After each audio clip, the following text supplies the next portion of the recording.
আসসালামু আলাইকুম। আজকের এই ব্লগে আমরা আমাদের মসজিদকে আপনাদের সামনে তুলে ধরবো। আমাদের মসজিদের যাবতীয় পরিবেশ এবং যাবতীয় জিনিস আপনাদের সামনে তুলে ধরবো। ব্লগটি সকলে শেষ পর্যন্ত দেখতে থাকুন। চলেন ব্লগটি শুরু করা যাক। Let's go. এটা হচ্ছে আমাদের মসজিদ।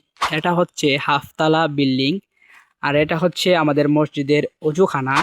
অজুখানা হচ্ছে পাকা এবং টাইলস করা, এবং মসজিদের বারিন্দা এবং মসজিদের ভিতরেও টাইলস করা রয়েছে।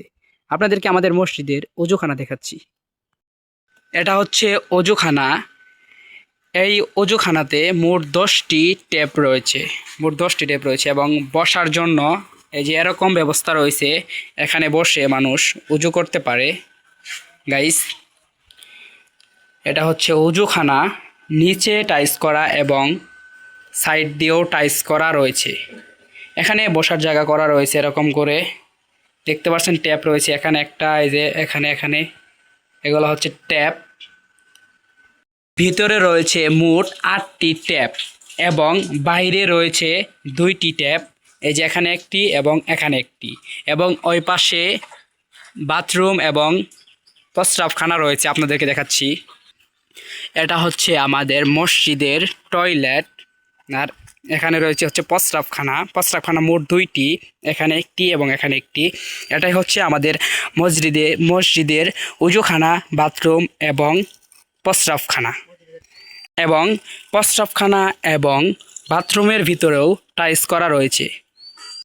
এটা হচ্ছে আমাদের মসজিদের সাইটের ভিউ। মসজিদে মোট 2টি মাইক রয়েছে। এই পাশে একটি এবং অপর পাশে আরেকটি মাইক রয়েছে। আমাদের মসজিদের অজুখানার পাশাপাশি একটি টিউবওয়েলও রয়েছে।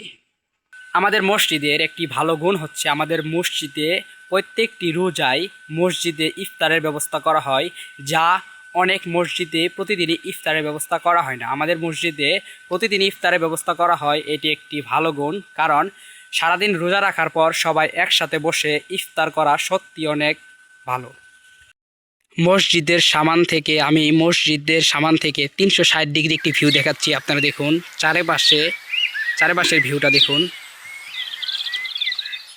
এখন যেহেতু ভুট্টা লাগানোর সময়, তাই ভুট্টা খেতে রয়েছে চারিপাশে, এবং এখানে ইরি ধান লাগানো হয়েছে। আমাদের মসজিদটির নাম হচ্ছে মাসুদ মন্ডল বাড়ি আহলে হাদিস জামে মসজিদ। গ্রামের নাম হচ্ছে পশ্চিম শুকনগরী। আমাদের মসজিদে ইফতার খাওয়ানোর জন্য এখানে অনেকগুলো থালি রয়েছে এবং গ্লাস রয়েছে এবং রয়েছে হচ্ছে জগ। আমাদের মসজিদে একটি লাশবাহী খাট রয়েছে এবং গোসল করানোর জন্য একটি খাট রয়েছে। গাইস, ভিতরে যে এরকম করে টাইলস করানো রয়েছে। আমি আপনাদেরকে মসজিদের ভিতরে দেখাচ্ছি। এটা হচ্ছে আমাদের মসজিদের ভিতরে এরকম করানো। আমাদের মসজিদের ভিতরে যে এরকম টাইলস করানো রয়েছে, এবং এই যে এরকম এগুলোকে কি জানি বলে, এগুলো 3টি রয়েছে। এটা হচ্ছে আমাদের মসজিদ। আর এই যে মসজিদের ঘড়ি, ফ্যান, এবং মসজিদের ভিতরে মোট সিলিং ফ্যান রয়েছে 8টি এবং খাসা ফ্যান রয়েছে 1টি। আর এটা হচ্ছে আমাদের হুজুরের বয়ান দেওয়ার জন্য এইটি বসার জায়গা, চেয়ার। আমাদের মসজিদে হুজুরের ওয়াজ করানোর জন্য 2টি বক্স রয়েছে, এখানে একটি এবং অপর পাশে আরেকটি। গাইস, এটা হচ্ছে ইফতারের লিস্ট। কে কোন দিন ইফতার দেবে সেটা লিস্ট হচ্ছে এটা। গাইস, দেখতে পাচ্ছেন এখানে মোট 30টি, রোজার জন্য 30টি লিস্ট করা রয়েছে। এটা হচ্ছে আমাদের মসজিদের মাইক্রোফোন। এটার মাধ্যমে আজান দেওয়া হয়, এবং হুজুরের বক্তব্য দেওয়ার জন্য, অর্থাৎ হুজুরের ওয়াজ করার জন্য আরেকটি মাইক্রোফোন রয়েছে, সেটা কার কাছে বলতে পারলাম না। সিয়াম, আমাদের মসজিদ এখন যে অবস্থায় আছে এর থেকে বেশি উন্নত হতো কি করলে? তুমি এরকম যে কোনো একটি কারণ বলো। যদি প্রতি বছর মাহফিল করতো তাহলে আমাদের মসজিদ অনেক উন্নত হতো। হ্যাঁ, প্রতি বছর যদি মাহফিল করতো এবং আল্লাহর রহমতে যদি ভালো পরিমাণে টাকা কালেকশন হতো, তাহলে আমাদের মসজিদ এখন যে অবস্থায় আছে এর থেকে উন্নত হতো আর কি।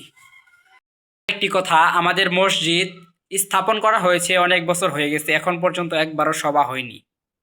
এই ভিডিওতে যদি আর কোনো ভুল হয়ে থাকে সকলে ক্ষমা করে দিবেন। আজকের এই ব্লগটি এই পর্যন্তই। সকলে আমার চ্যানেলকে সাবস্ক্রাইব করে দিবেন এবং টিকটক কিংবা ইনস্টাগ্রাম বা ফেসবুক থেকে দেখে থাকলে সকলে ফলো করে দিবেন। ভিডিওটি এই পর্যন্তই। আল্লাহ হাফেজ।